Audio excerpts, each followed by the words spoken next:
Touchwell, dia itu sedang mengalami groupthink. Dia social identity-nya itu lebih tinggi daripada personal identity. Sudah loh, ketemu loh, nggak usah repot-repot loh, nggak usah bingung. Bu, saya bingung judul, saya bingung cari judul. Judul mah nggak usah dicari, nggak ada yang buang judul gitu ya. Cari tuh jodoh, bukan judul.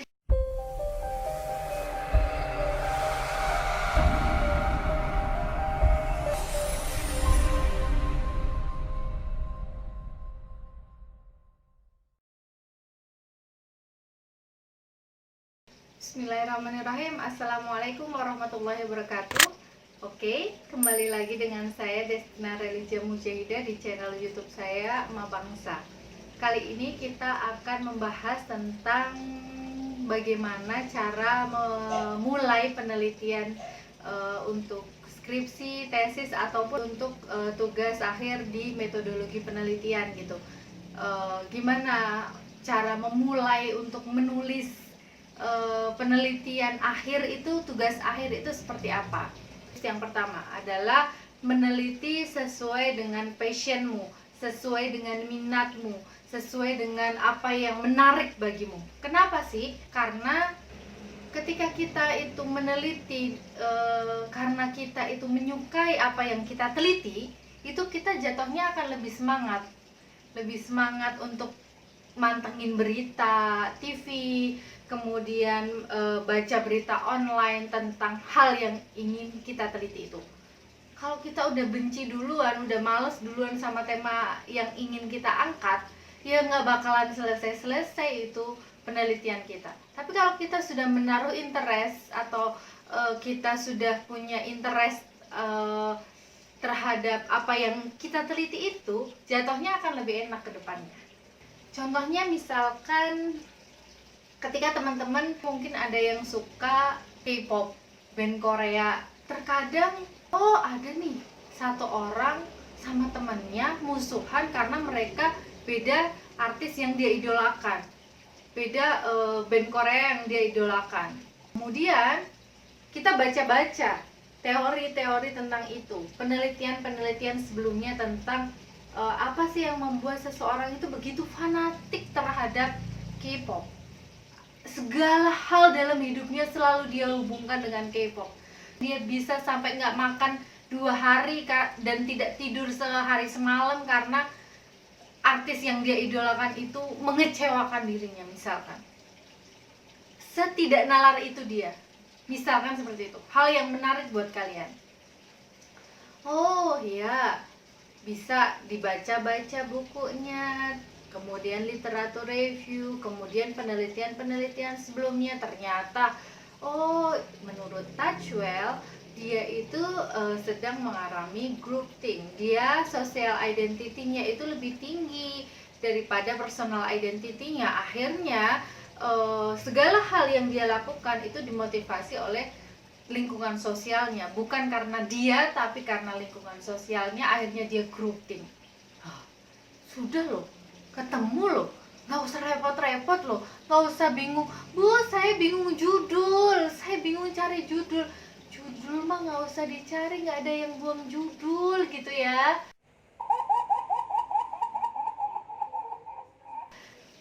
Cari tuh jodoh, bukan judul. Ketika teman-teman di sini suka game online, kemarin saya meneliti tugas mahasiswa itu, kenyang sekali. Banyak banget penelitian mereka, mini risetnya mereka adalah tentang mengapa orang bisa kecanduan game online. Mengapa orang bisa kecanduan game online? Itu terus uplek. Nah, mungkin teman-teman di sini nih ada yang mungkin memiliki hobi suka main game online. Ternyata game online itu tidak hanya bisa disoroti di satu sisi saja, tetapi bisa disoroti di sisi yang lain. Game online itu ternyata bisa loh menghasilkan uang gitu. Bisa diteliti. Akhirnya apa? Kalian ketemu ketika kalian interest karena kalian suka main game online, ketemu sama orang yang bisa menghasilkan uang karena game online itu, gitu kan. Saya punya teman, dia suka game online dan dia ada di situ, kerjaannya di situ, sebulan bisa 3-4 juta dia dapat dari game online itu. Bisa diwawancara, sudah nyambung duluan. Karena apa? Karena kamu memiliki minat yang sama sama dia. Oh gini ya, jadi kamu punya rasa yang sama dengan dia. Itu akan mempermudah kamu dalam melakukan penelitian. Jadi kuncinya yang di sini, yang pertama adalah passionmu di mana, kamu teliti itu. Biar mudah ke depannya, biar semangat, biar termotivasi, biar cepat selesai, biar nggak bangkotan, biar nggak jadi mahasiswa abadi. 2. Jadi kita harus memperbanyak bahan bacaan kita, buku-buku, kemudian jurnal, artikel jurnal, penelitian, ataupun nonton berita, baca berita online. Segala hal itu kita lakukan sesuai dengan teori yang ingin kita teliti, gitu. Jadi kita harus kaya bacaan dulu, memahami dulu. Oh, seperti ini toh yang sebenarnya terjadi tuh seperti ini, gitu. Dari situ kita bakalan tahu fenomenanya tuh seperti apa. Jadi kenapa tadi di awal saya mengatakan minatmu di mana, kamu tertariknya di mana, itu salah satunya adalah agar mempermudah kamu, memotivasi kamu agar kamu itu bisa meneliti dengan nyaman, sesuai dengan passionmu. Jadi kamu baca itu nggak bosan, nggak boring duluan, gitu loh.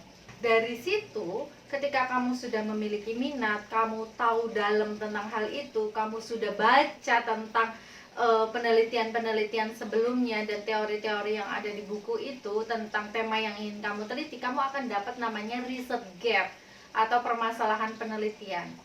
Nah, dari research gap atau permasalahan penelitian itu akan bisa kita kerucutkan menjadi rumusan masalah, kemudian tujuan penelitian, dan juga kemudian baru ke judul penelitian, gitu. Jadi jangan kamu terpaku, duh aku bingung judulku apa. Judul itu belakangan, cari judul itu nggak ada. Kamu nyari judul tuh nggak bakalan ketemu karena nggak ada yang namanya orang buang judul, gitu ya. Jadi judul tuh belakangan, setelah kamu tahu fenomenanya. Fenomena itu kamu tahu karena kamu punya minat di situ, kamu banyak baca tentang hal itu, baik dari buku, penelitian sebelumnya, kemudian artikel jurnal dan lain sebagainya itu. Kemudian dari situ kamu tahu permasalahannya, hal yang ingin kamu angkat, gitu, keunikan apa yang kamu dapat dari fenomena yang ingin kamu teliti itu. Kemudian kamu kerucutkan ke rumusan masalah, kemudian kamu kerucutkan ke tujuan penelitian, dan barulah ke judul, begitu. Nah, masalah penelitian atau research gap itu adalah hal yang unik, tidak wajar, anomali, atau sesuatu yang menarik untuk kalian teliti. Anomali di sini maksudnya seperti apa sih? Jadi tidak berjalan sesuai yang semestinya terjadi, gitu. Jadi anomali, teori yang sebelumnya, penelitian yang sebelumnya tidak dapat mewakili apa yang terjadi di tempat ini, misalkan gitu. Oh ternyata hal ini beda loh dari teori-teori yang sudah dijelaskan sebelumnya. Kayak video-video saya sebelumnya, bisa dilihat di video-video saya sebelumnya. Oh ternyata kasus positif COVID di Indonesia itu banyak OTG.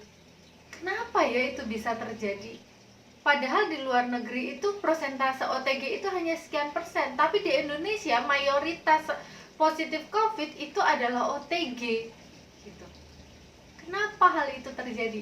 Itu bisa diteliti. Atau contoh lain, kampung bebas jajar di Jogja misalkan. Jadi di Jogja, di salah satu desa di Jogja itu membuat aturan di sana tidak boleh ada yang namanya gadget di jam sekian sampai jam sekian, dan anak-anak itu fokusnya adalah bermain. Bagaimana hal itu bisa dilakukan oleh masyarakat setempat misalkan? Jadi pertanyaannya adalah bagaimana? Karena banyak sekali orang tua itu bangga ketika anaknya itu bisa bermain gadget. Oh, anakku nggak perlu aku kasih tahu gimana cara mindah channel YouTube, dia juga sudah tahu gimana cara nyepetin video di YouTube, kemudian bagaimana nge-pause, kemudian nge-play. Dia nggak aku kasih tahu, dia bisa. Banyak yang bangga anaknya bisa seperti itu.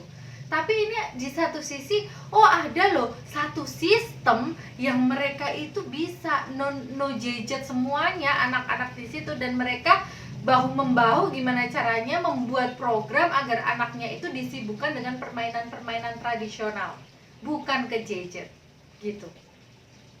Jadi pertanyaan penelitiannya adalah mengapa mereka bisa seperti itu dan bagaimana mereka bisa menyusun program, menyatukan visi misi, banyak kepala. Satu kampung itu kan nggak sedikit kan gitu. Bagaimana bisa seperti itu? Hal-hal menarik, unik. Atau misalkan ada namanya kampung bebas rokok, kampung bebas asap rokok di daerah Solo. Nah itu gimana nih bisa menyadarkan bapak-bapak yang mereka itu perokok aktif untuk tidak merokok di depan anaknya atau di tempat umum misalkan. Oh, mereka disediakan tempat dan lain sebagainya. Kenapa bisa mengetuk hati bapak-bapak perokok aktif ini gitu? Caranya seperti apa? Interviewlah ke pengelolanya misalkan. Atau ada satu kampung syariah namanya di daerah Cibitung.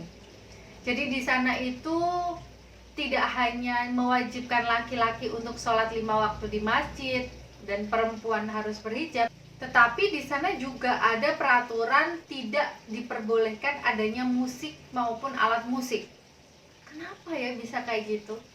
Kenapa mereka seperti itu? Dan bagaimana mereka bisa seperti itu? Padahal musik di kehidupan sekarang ini nyaris ada di setiap tempat gitu. Bahkan banyak sekali orang yang tidak bisa bekerja dan tidak bisa produktif tanpa musik. Kenapa mereka bisa seperti itu? Dan bagaimana mereka bisa membuat sistem itu untuk satu kampung gitu. Untuk bisa menyatukan visi misi mereka itu, kenapa bisa seperti itu dan bagaimana cara kerjanya mereka? Contoh lain misalkan pondok pesantren khusus waria gitu di daerah Bantul. Jadi waria-waria yang memang oke dipandang orang awam adalah mereka adalah pribadi yang jauh dari Tuhannya. Mereka menyalahi kodrat dari Tuhannya. Ternyata mereka ada loh pondok khusus untuk waria. Waria di sana dibebaskan, mau pakai sarung kayak, mau pakai mukena kayak, terserah.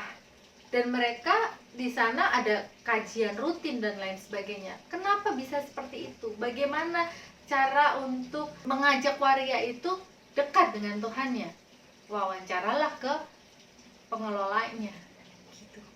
Atau banyak fenomena-fenomena lain yang bisa kita gali ketika fenomena itu adalah sesuatu yang unik atau bahkan anomali, tidak sesuai dengan teori sebelumnya. Teori sebelumnya tidak bisa mewakili hal yang terjadi di informan kita. Tips yang selanjutnya adalah mulai menulis apapun yang kalian rasa.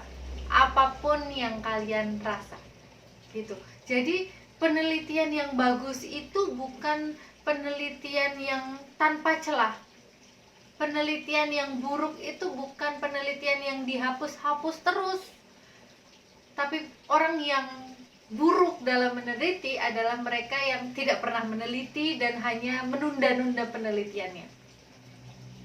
Jadi mulai menulis apapun yang kalian rasa, terserah apapun. Nah, tugasnya pembimbing kalian nanti adalah menstrukturkan apa yang kalian buat gitu. Memformulasikannya menjadi sesuatu yang lebih ilmiah lagi. Itu tugas pembimbing. Jadi apa yang kalian rasa sesuai dari tips saya dari awal tadi, mulai dari apa yang kalian suka, baca teori tentang itu, gitu-gitu ya. Kemudian mulailah nulis. Jangan lupa perhatikan SPOK. Satu paragraf terdiri dari satu kalimat utama dan beberapa kalimat pendukung, kemudian kalian simpulkan di akhir kalimat. Kemudian setelah itu paragraf pertama harus nyambung dengan paragraf kedua nyambung ke paragraf ketiga, dan seterusnya. Gitu. Lebih ke teknis. Yang penting mulai aja kalian nulis. Jangan takut salah. Namanya juga belajar, gitu ya. Tugas pembimbing adalah membenarkan kalian nanti. Kemudian tips selanjutnya adalah mulai menulis dengan hati. Libatkan emosi kita di tulisan kita. Itu adalah salah satu kelebihan dari peneliti kualitatif sebenarnya. Jadi seperti yang kemarin saya katakan, seorang peneliti kualitatif itu harus menjadi seorang partisipan langsung, mengobservasi sekaligus ikut terlibat dalam kehidupan keseharian informan. Di situ akan muncul empati, di situ akan muncul emosi, dan ketika itu terjadi maka kita bisa menulis dengan hati.